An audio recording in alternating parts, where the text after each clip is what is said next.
¿Cómo están? Bienvenidos a un capítulo más de Escena del Crimen. En esta oportunidad les voy a contar un caso que nos va a llevar al año 2013.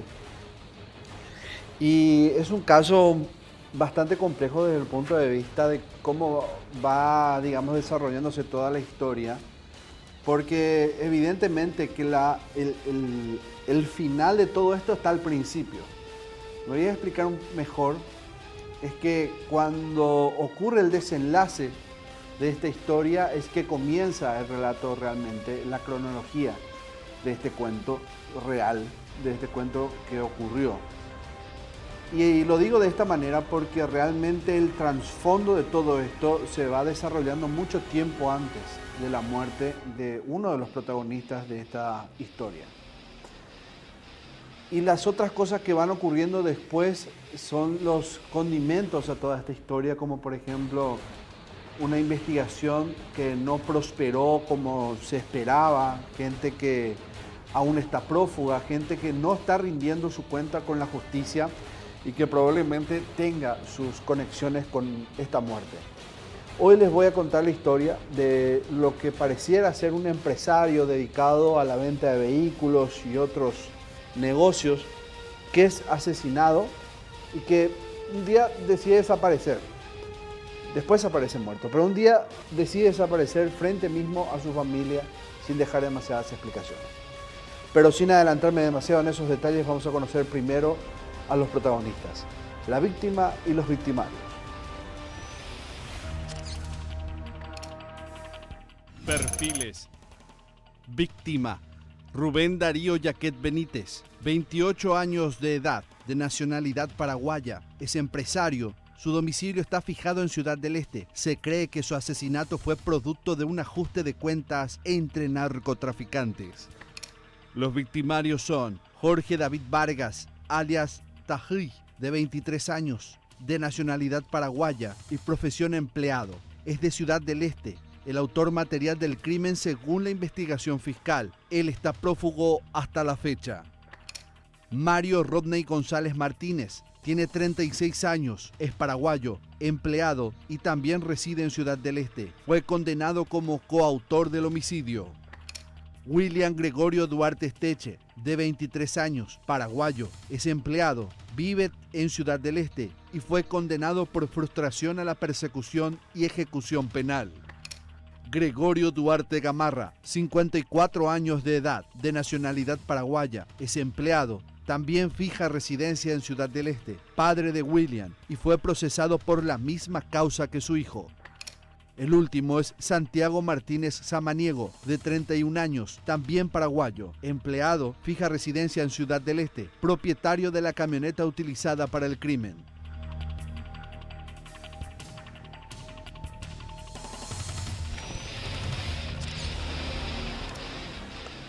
Ahora vamos a conocer qué ocurrió, la crónica dura de toda esta historia. Y como les decía, hay que tener en cuenta, como no estamos spoileando nada, esto sucedió, fue en el año 2013, ya casi a finales o prácticamente en el epílogo de ese final del año, sucede toda esta historia y comienza, bueno, menos, es el final realmente de todo esto, pero los hechos comienzan a darse con una cena donde estaba el hombre, en este caso el objetivo de esa noche, su esposa y los hijos. Estaban tranquilos, cenando como cualquier otra familia normal, en un lugar abierto, público, cuando una llamada lo aparta a él de su familia y después desapareció.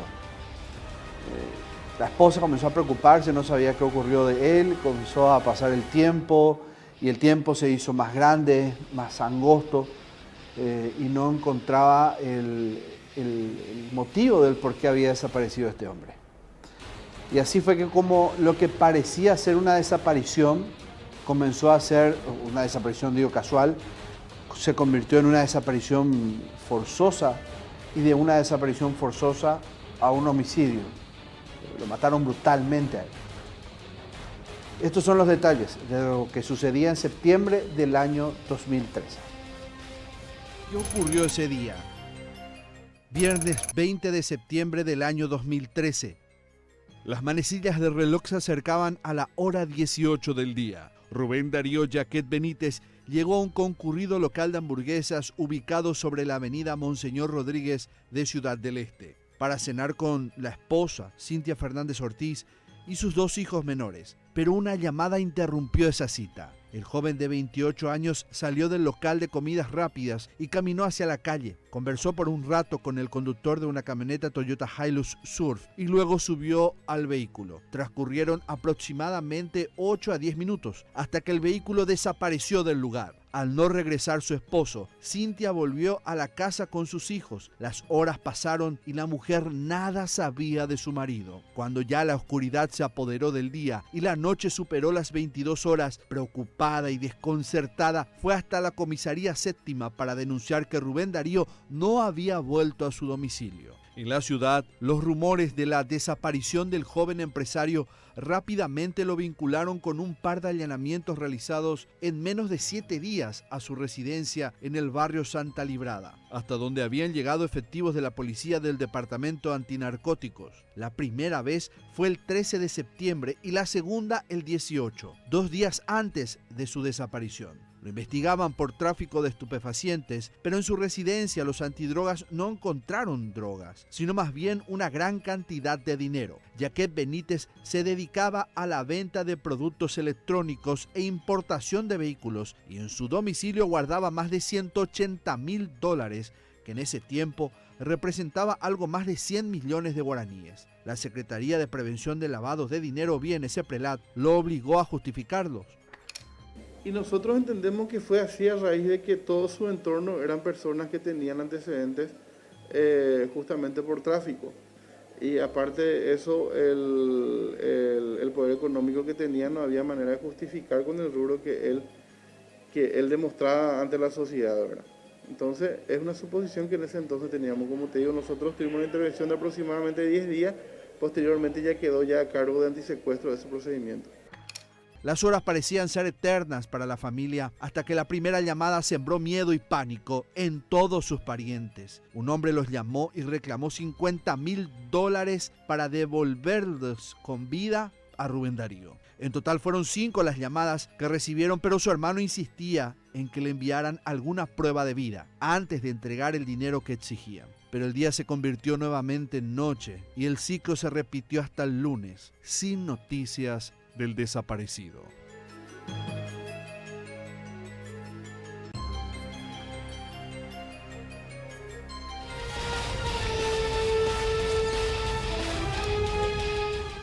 Unos pocos días después de la desaparición de nuestro protagonista, de Rubén Darío, se produjo lo que más o menos ya se iba dibujando en el pensamiento, no solo de la familia, que si bien no esperaba lo peor, no quería imaginarse que él apareciera muerto, era prácticamente una de las posibilidades. Tenían que pensar en eso porque no sabían absolutamente nada de él.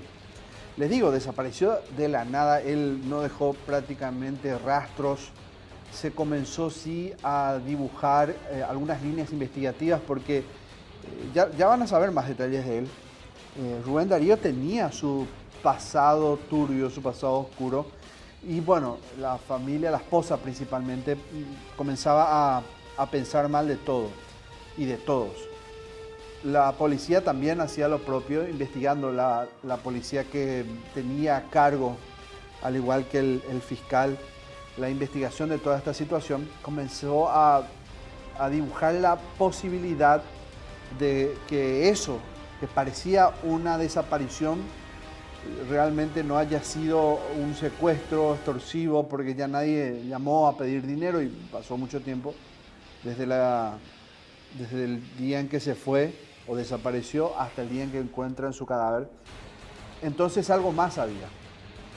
Y evidentemente que ese algo más se podía notar en los mensajes que estaban dibujados en el cuerpo de Rubén Darío. Había rastros de fuego, de arma de fuego, había rastros de lo que podría haber sido el elemento que utilizaron para sujetarlo. Había demasiadas cosas, el cuerpo estaba hablando por sí solo y tenía, digamos, un guión pensando así metafóricamente, de lo que pudieron haber hecho con él. Este es el momento y la crónica del hallazgo del cuerpo de Rubén Darío. Hallazgo del cuerpo. Trigueño, cabello corto, aproximadamente 1,70 m de altura. Rubén Darío Yaquet Benítez vestía pantalón vaquero color oscuro, una camisa blanca con rayas finas de color azul al momento de su desaparición. Esas características sonaban y resonaban en los medios por si alguien hubiera visto al joven empresario, pero de él nada se supo, hasta que llegó la siesta del lunes 23 de septiembre del año 2013. Entonces los medios hacían eco de la noticia del hallazgo de un cadáver en la ciudad de Presidente Franco, y las sospechas de que fuera el muchacho de 28 años rápidamente empezaron a surgir. La fiscal Zunilda Ocampos, acompañada de los agentes de homicidios de investigación de delitos de Ciudad del Este, se trasladaron rápidamente al lugar, comprobando que efectivamente se trataba del hombre desaparecido. El cuerpo fue encontrado por un agricultor en el kilómetro 11 en un pastizal situado a unos 2.000 metros de la avenida Mondal de Presidente Franco, a poco más de 3 cuadras del río, que llevaba el mismo nombre. Según el informe del médico forense, ya llevaba más de 72 horas ya el cuerpo en ese lugar, que era la intemperie. Justamente en esa época el clima ayudó para que no sea mayor la descomposición. Sin embargo, en 3-4 días ya tenía ya una importante descomposición ese cuerpo. A partir de ese momento, lo que parecía ser un secuestro extorsivo pasó a ser un homicidio.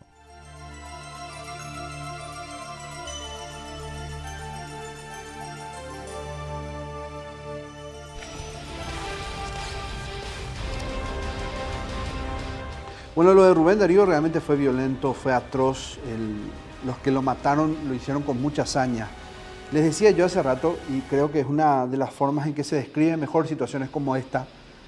El cuerpo generalmente de una persona que muere así traumáticamente deja mucho mensaje, habla por sí sola o solo. Los investigadores, cuando hacen el trabajo de pesquisa, ven no solo el entorno en sí donde sucede el hecho, donde encuentran el cuerpo, para determinar si esa es la escena del crimen o si el cuerpo fue trasladado de un punto a otro. Se fijan mucho en el cuerpo en ese mismo instante, antes que el forense lo levante, si lo lleve a la morgue, si es que la fiscal ordena una autopsia para determinar con certeza la causa de la muerte. Observan mucho los rastros, las heridas, los disparos. Tienen mucho en cuenta el informe preliminar del forense, porque ese informe preliminar en conjunto con el ambiente en el que es encontrado el cuerpo les hace pensar en las primeras hipótesis. Y lo de aquel entonces, lo de Rubén Darío, sin duda parecía un ajuste de cuentas muy claro. Utilizaron varios disparos para matarlo, y si bien uno solo es el que provoca su muerte fulminante y el que en un conjunto con las otras heridas genera el shock hipovolémico, que es la muerte por desangramiento, evidentemente que él de alguna u otra manera fue llevado con resistencia y asesinado con esa misma resistencia.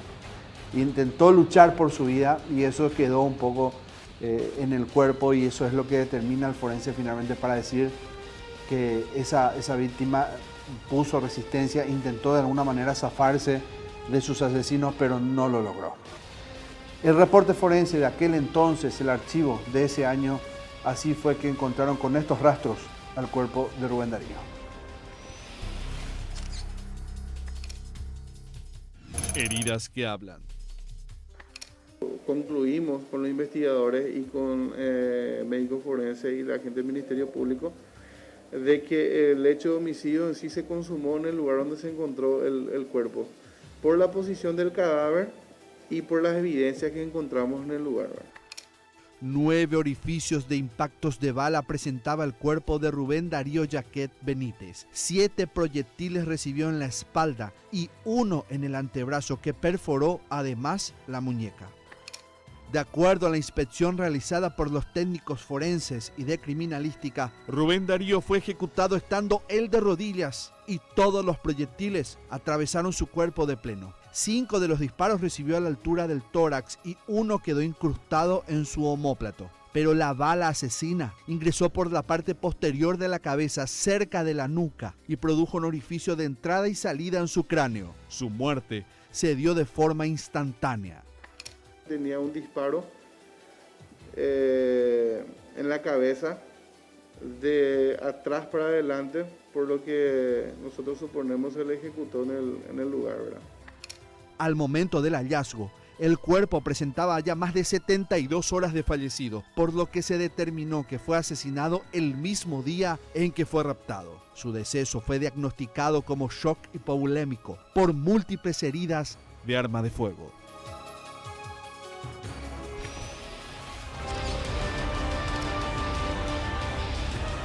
Hoy estamos recordando la muerte de Rubén Darío Jacquet, un hombre que fue asesinado con varios disparos y en una muerte bastante traumática. La muerte de Rubén Darío Jacquet ocurrió en el año 2013, en septiembre.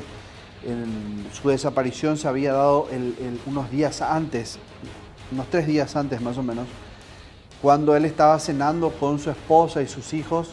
Una llamada lo saca de esa cena, lo desconecta de esa cena, y él, al separarse después, ya no vuelve. Al separarse, digo, para atender el teléfono, ya no volvió nunca más junto a su familia. Después es encontrado el cuerpo y, de acuerdo a los rastros, evidentemente que la presunción era a él lo mataron y ajustaron cuentas con él. Pero ojo, porque ya en aquel momento se comenzaba a pensar de que agentes policiales pudieran estar detrás de esa muerte violenta. Pero esas primeras pistas se las voy a contar a la vuelta de este primer corte, aquí en Escena del Crimen.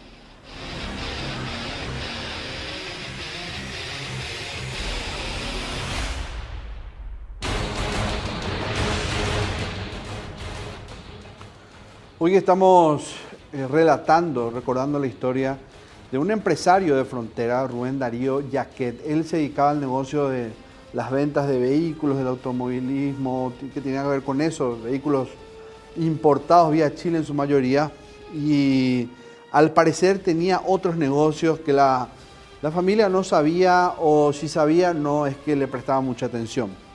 Negocios que tenían sus conexiones con el mercado negro, con los negocios ilícitos. Y pudiera que eso esté conectado a lo que le ocurrió a él un 20 al 23 de septiembre del año 2013, cuando él, de estar cenando con su familia, aparece muerto, desaparece y aparece muerto.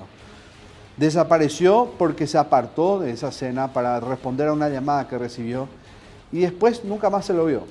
Se sabía que subió a un vehículo y después nada más. Nada más hasta que aparece su cuerpo con rastros de balas, de disparos, impactos de proyectil, varios en el tórax, en la espalda, un tiro en la nuca, disparos muy violentos y que determinan que él estuvo arrodillado al momento en que lo mataron. A él se lo ejecutó, y se lo ejecutó con ese mensaje propio de la mafia. Y ahí es que se comienza a despertar la teoría del narcotráfico y la supuesta conexión que en aquel momento se presumía de Rubén Darío Jacquet con esos negocios. Y ocurrió que se supo que en esos tiempos que él llevaba desaparecido, se recordó que Rubén Darío ya lo habían visitado agentes policiales en algunos allanamientos algo raros a su casa, donde inclusive se hablaba de pedido de dinero, de pago de coima, de cuestiones así para dejarlo tranquilo, para dejarlo en paz. Y algo pasó, y algo tenía que ver eso con la muerte de Rubén Darío Jacquet, y eso es lo que comenzó a despertar la atención de agentes que estaban investigando la muerte de Rubén Darío, al igual que el fiscal. 5 policías en la mira. Así comienza el trabajo investigativo de la policía.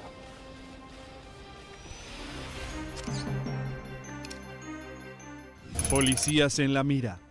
Al conocer el hallazgo del cuerpo de su esposo, Cintia Fernández Ortiz reveló a la fiscal Zunilda Ocampos un llamativo dato. Desde el 13 de septiembre, día del primer allanamiento al local comercial de su marido, agentes de la Policía Antinarcóticos extorsionaron constantemente a Rubén Darío. La mujer dijo a la representante fiscal que ese día los policías le sacaron a su marido $6.000 americanos y que le exigían cada vez más plata.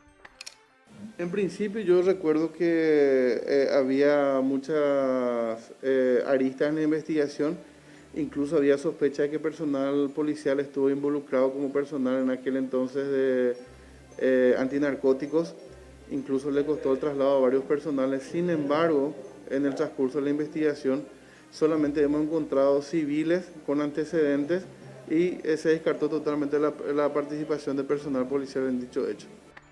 Esto valió una imputación contra los policías Hugo Regis Florentín Stiglitz, Federico Manuel Vera Molinas, Carlos Miguel Encina Figueredo, María Figueroa Velázquez y Mario Darío Álvarez. Ellos participaron de los allanamientos ejecutados a uno de los negocios pertenecientes a Rubén Darío el día 13 de septiembre. Son 4 que ahora momentáneamente se van. Seguramente que es por la metodología de investigación del sumariante, ¿verdad? No podría decir más. Seguramente que en el transcurso de los días o la semana nos estaría tocando más personales. Mientras tanto ya están viniendo 4 personas que le están relevando para poder suplir la ausencia de los que se fueron. La fiscal Zunilda Ocampos pidió la grabación del circuito cerrado de la estación de servicio donde el denunciante dijo haber sido detenido. En la filmación se ve a Vera Molinas, Encina Figueredo, Figueroa Velázquez y Álvarez, quienes realizaban en ese instante el procedimiento. Ocampos comprobó con el fiscal antidrogas que no estaban al tanto del operativo. El procedimiento tampoco figuró en el libro de novedades de la institución uniformada. 5 días después de la intervención irregular, los mismos agentes policiales allanaron la casa del comerciante en el barrio San José, en busca, supuestamente, de drogas. Pero las pruebas y rastros dejados por los delincuentes centraron la atención de los investigadores hacia otro punto que guardaba relación con el círculo cercano al fallecido. Él estaba arrodillado y estaba maniatado, o sea, estaba esposado con una esposa, ¿verdad? Que justamente utilizamos nosotros los de la fuerza pública, pero está a la venta al público, es una venta libre. Entonces, en ese entonces, como que esta persona estaba ligada al narcotráfico y llevaba una esposa en sí, y el disparo fue hecho con un arma calibre 9 milímetros, entonces las sospechas recayeron justamente sobre la dependencia de antinarcóticos. Pero como te digo, una vez que terminó el procedimiento, ningún policía fue procesado y ellos no tenían nada que ver en este hecho. La primera pista llevó a los efectivos de homicidios y la fiscalía hasta una vivienda en Presidente Franco. Allí fue detenida una mujer de nombre Carolina Toledo, porque a su nombre estaba el chip desde el cual los supuestos secuestradores se habían comunicado con la familia de Rubén Darío. Mientras el sumario contra los policías iniciaba, la Fiscalía y la Policía de Homicidios avanzaba a paso fijo tras los otros pasos de los autores del crimen.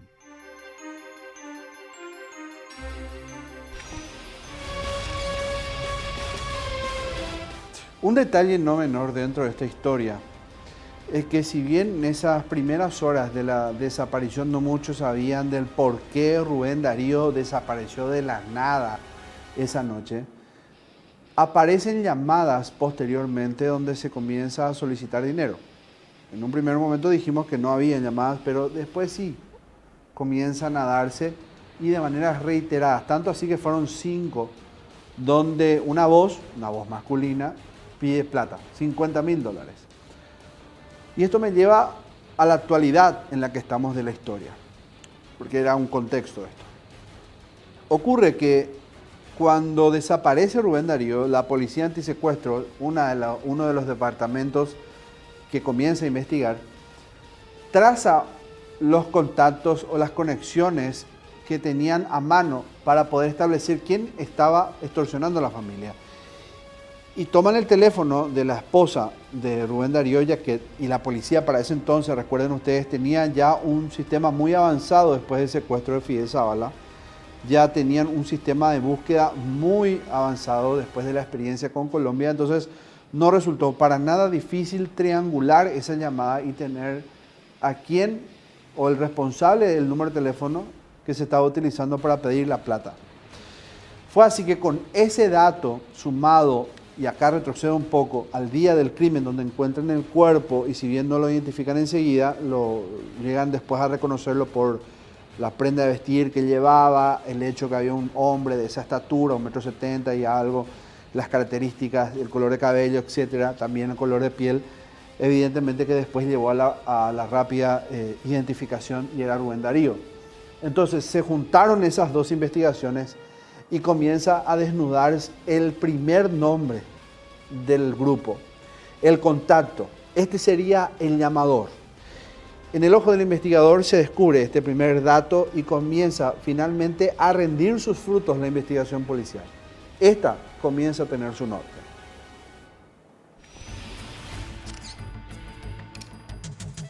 El ojo del investigador. Los cruces de llamadas fueron el elemento clave para los investigadores. Aportó los datos precisos para ir en busca de los autores.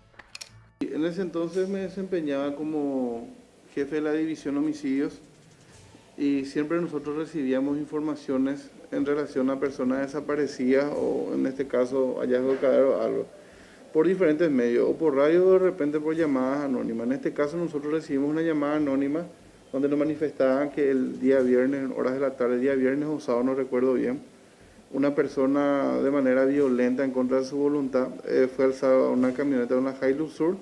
Incluso ya teníamos nosotros imágenes en circuito cerrado donde relativamente podíamos observar que la persona se subió en una camioneta y posteriormente se retira raudamente del lugar, dejando a sus familiares dentro del recinto de esta empresa de comidas rápidas, ¿verdad? El más relevante, que los llevó hasta la casa situada entre las calles Amado Benítez y 23 de octubre del barrio Santa Ana de Ciudad del Este. Allí, los efectivos policiales lograron ubicar la camioneta Toyota Hilux Sur, la que pertenecía a Santiago Martínez Samaniego. En la que habían visto por última vez a Rubén Darío. Los dueños de casa eran amigos del propietario. Comenzamos nosotros a trabajar sigilosamente tanto con informantes como personas cercanas a la persona desaparecida y posteriormente comenzó el trabajo investigativo ya con las diferentes dependencias, antisecuestro, investigaciones, y en ese contexto hemos encontrado una casa donde estaba oculta una camioneta encarpada. Y en dicha camioneta encarpada pudimos nosotros encontrar ya con la presencia de criminalística, encontramos nosotros rastros de manchas que posteriormente se pudo determinar que era sangre humana. Así también había varios impactos de bala dentro del habitáculo que justamente suponía una refriega, una lucha dentro del vehículo, donde presumiblemente ya había perdió mucha sangre y posteriormente se le llevó hasta un lugar más o menos 15 kilómetros de donde se le alzó. Nosotros hemos tratado de entrar en diálogo con los familiares, pero en esta situación, como siempre ocurre cuando hay de por medio este hecho de narcotráfico, ellos no colaboran, se cierran. Nosotros hemos obtenido información a través de informantes y una vez que nosotros nos constituimos, por ejemplo, la casa que nosotros localizamos fue a través de informantes. Cuando nosotros nos acercamos a la casa de manera sigilosa y vimos un vehículo que estaba encarpado de manera sospechosa, hemos solicitado la orden de allanamiento. Incluso montamos una vigilancia aproximadamente 6 horas en el lugar para ver si es que había otros movimientos extraños, ¿verdad? William Gregorio Duarte Esteche y Gregorio Duarte Gamarra, padre e hijo, dijeron a los policías de investigación de delitos que Mario Rodney González Martínez y su amigo Jorge David Vargas habían dejado ese vehículo en la vivienda, pues Mario tenía que hacer un viaje a Asunción, al menos eso le dijeron. Posteriormente nosotros pudimos indagar a los propietarios de la vivienda donde encontramos la camioneta que se veía en el circuito cerrado y ahí se le pudo identificar a 3 personas, una persona identificada como Mario Rodney, otra persona identificado con alias Tajei y otro creo que era un alias chino. Posteriormente, con el trabajo del personal abocado en la investigación, se puede identificar plenamente a esta persona como también a los propietarios de la vivienda, quien tenían antecedentes luego en diferentes hechos relacionados a estupefacientes, ¿verdad? En principio, yo particularmente uno de los involucrados ya en dos ocasiones, en dos hechos punibles, uno de desaparición y en otro caso de homicidio, ya tuvo participación de esta persona. Y las otras dos personas, nosotros hemos mostrado su participación a través de la identificación del propietario de la casa que esa noche le recibió a esta persona con el vehículo y encarparon, ¿verdad? Así también se levantó varios rastros biológicos como cabello, mancha de sangre, huellas dentro del vehículo que le pudo involucrar a esta persona de manera científica, ¿verdad? Y posteriormente también estaban los involucrados que eran los propietarios de la casa, hijos que nos recibieron esa noche y tenían conocimiento del hecho y nos comunicó a la policía de que esa noche se había guardado un vehículo que tenía varios impactos de bala. Manchas de sangre en el asiento trasero y 7 vainas servidas confirmaron que esa camioneta fue utilizada para el asesinato. Como nosotros en la parte investigativa de homicidios hemos aclarado el hecho y hemos incluso se logró la detención de una de las personas, ya quedó ya cargo antisecuestro porque antes hubo un pedido de dinero a la familia para la liberación de esta persona.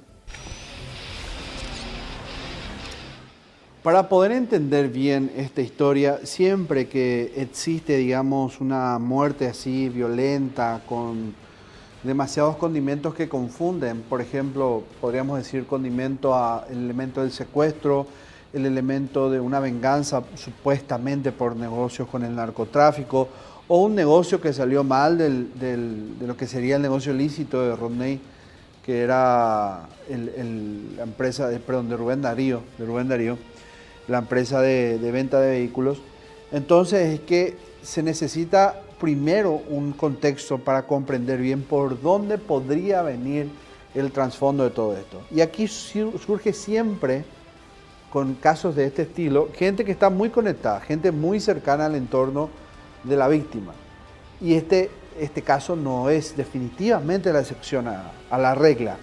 Y aquí surge un hombre de confianza, un hombre que le fue pero súper fiel y de mucha ayuda a Rubén Darío al momento en que él comenzó a ser investigado por la CEPRELAT, la Secretaría de Prevención y Lavado de Dinero, contra el lavado de dinero. Y acá tengo que ir de nuevo a aquello que les había contado en algún momento. La policía ya había visitado, entre comillas, a Rubén Darío en algún momento allanando su casa por cuestiones que tienen que ver con el narcotráfico. Y si bien en aquel entonces no encontraron drogas, sino que encontraron un volumen importante de dinero, unos $180,000, fue ahí en ese momento que la CEPRELAT le pidió que rinda cuentas. Rubén Darío, tenés que justificar este dinero. ¿Qué hizo Rubén Darío en aquel entonces? Traspasó muchos de sus bienes a una persona clave, a una persona de su entorno. Pero tiempo después, cuando todo se enfrió, cuando la investigación ya no estaba acá respirándole en la nuca, Rubén Darío comenzó a exigir que le devuelva todo lo que le pertenecía. Y ahí surge un problema. Ahí surge un inconveniente, molestias, cuestiones que no cerraban ni una enemistad, probablemente. Quizás ahí nació el plan. Quizás ahí comenzó con una pequeña espiga de odio que después se convertiría, a él al menos, a este hombre clave, en uno de los integrantes principales del grupo que habría secuestrado y matado a Rubén Darío.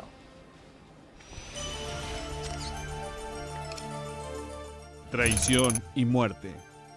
Mario Rodney González Martínez fue la pieza clave dentro de la investigación. El joven con antecedentes por tenencia de drogas no solo era conocido de la víctima, sino que además era empleado del mismo. Sí, en los procedimientos que nosotros habíamos realizado, efectivamente, tanto los familiares de la víctima como también las personas donde ellos llegaron a esconder la camioneta le identifican plenamente a él.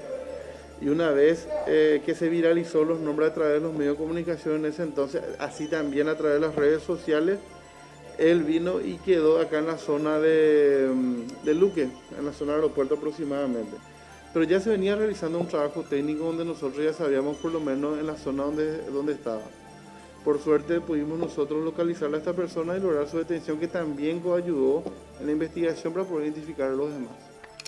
En un trabajo coordinado entre agentes de homicidios de Ciudad del Este y de antisecuestros de Asunción, alrededor de las 14:30 horas del día 25 de septiembre del año 2013, los efectivos policiales llegaron hasta la casa de un familiar de Rodney en la ciudad de Luque. Allí el fugitivo se refugiaba desde el viernes, pero Mario Rodney no era desconocido por la policía. El criminal era informante de los agentes antinarcóticos y posiblemente la persona que proveyó de datos a los antidrogas para uno de los allanamientos realizados en el domicilio de Jacquet Benítez, situación que obligó al empresario a traspasar alguna de sus propiedades a nombre de otras personas, entre ellas su hombre de confianza, que lo había traicionado.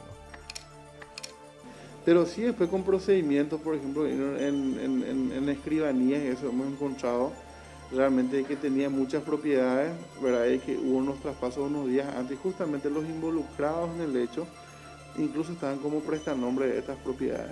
Eran prácticamente personas que trabajaban con él. Sí, eran personas cercanas y conocidas de él. Ahora nosotros, la información que habíamos recabado es que unos días antes, 15 o 22 días antes, él había recuperado sus bienes, pero a la fuerza. Yo no sé qué problema hubo antes de eso y probablemente ellos nunca también van a contar, ¿verdad? Pero sí nosotros con las escrituras que hemos encontrado sí podemos determinar de que efectivamente hay una relación comercial, diríamos, entre ellos, ¿verdad? Y el motivo yo creo que sería justamente el despojo violento de las propiedades y eso, con el cual ellos estaban como prestanombres antes del hecho. O sea que se trató de un ajuste de cuentas. Correcto. Esa es la hipótesis más fuerte que hasta hoy día se maneja en este caso. Mario Rodney fue la carnada para atraer al empresario, a quien bajo engaño citaron el día viernes 20 de septiembre para la compra de un vehículo, debido a que él se dedicaba a la venta de automóviles traídos desde Chile. Luego de darle muerte, simularon el secuestro. La casa de Mario Rodney también había sido allanada en una oportunidad, pues se lo consideraba como uno de los secretarios del conocido narcotraficante Tomás Rojas, alias Tomaí.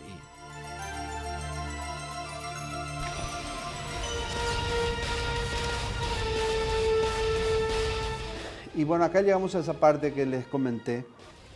Dentro de toda esta historia hay un poco de todo. Hay una cuestión de ficción-realidad, porque aparece el guión de una película de ficción, pero es una historia real. Pero también hay algo que tiene que ver con lo estéril que es una investigación y el accionar de la justicia, porque nunca se pudo llegar hasta los verdaderos responsables de este caso. Sí hay personas procesadas y hasta con condena por integrar el grupo, pero los que probablemente fueron materiales intelectuales, no. Ellos están prófugos y queda ese sinsabor de un caso no cerrado. Esta es la parte de la historia donde finalmente la investigación policial cae, se tropieza y nunca más se levantó. Al igual que la justicia, que si bien llevó una parte del caso a lo que tendría que ser siempre la recta final, que es esclarecer todo esto en un juicio, no pudo con lo otro, que es llevarlos a todos, investigar hasta el final, empujar la investigación y aclarar qué fue lo que realmente sucedió.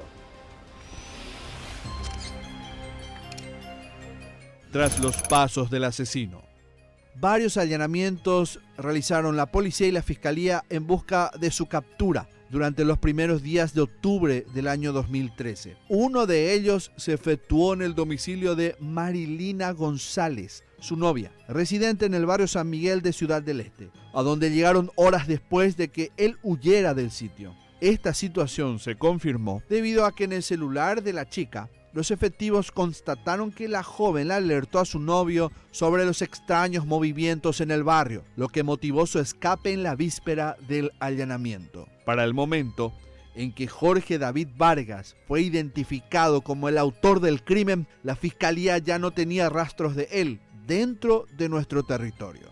Pero el tiempo transcurrió y la investigación se detuvo, mientras Jorge David nunca fue encontrado. También permanece prófugo hasta nuestros días Santiago Martínez Samaniego.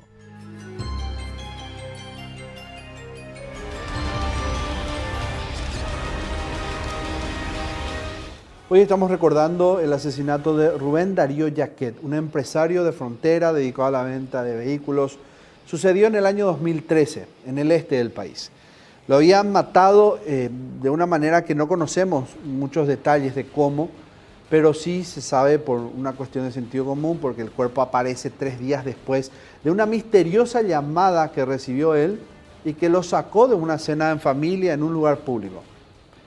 Muchas cosas se dijeron, mucha investigación se abrió de sus supuestos vínculos con el narcotráfico, de agentes policiales que aparentemente estaban involucrados, de su entorno muy cercano que al parecer lo traicionó y armó un plan de secuestrarlo para sacarle todos sus bienes. Bienes que, por cierto, siempre estuvieron bajo la investigación de los organismos gubernamentales. Pero sin mucho esclarecimiento, sin mucho que hacer, solo algunos vieron finalmente el martillo de la ley. En los otros, hasta la actualidad, nada. Pero sí, tenemos que contar esa última parte, la condena. Pero eso después de este último corte aquí, en Escena del Crimen.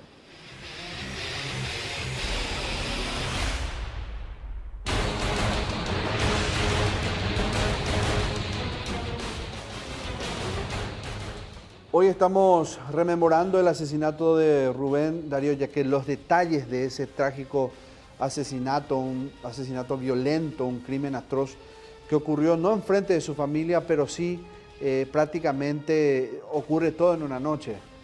Era 2013, septiembre, cuando recibió él, este empresario de frontera, dedicado a la venta de automóviles, recibe una llamada que lo saca de una cena familiar y que después de 3 días aparece muerto, con varios impactos de bala, con múltiples heridas que hacen presumir hasta que fue torturado, golpeado por sus asesinos.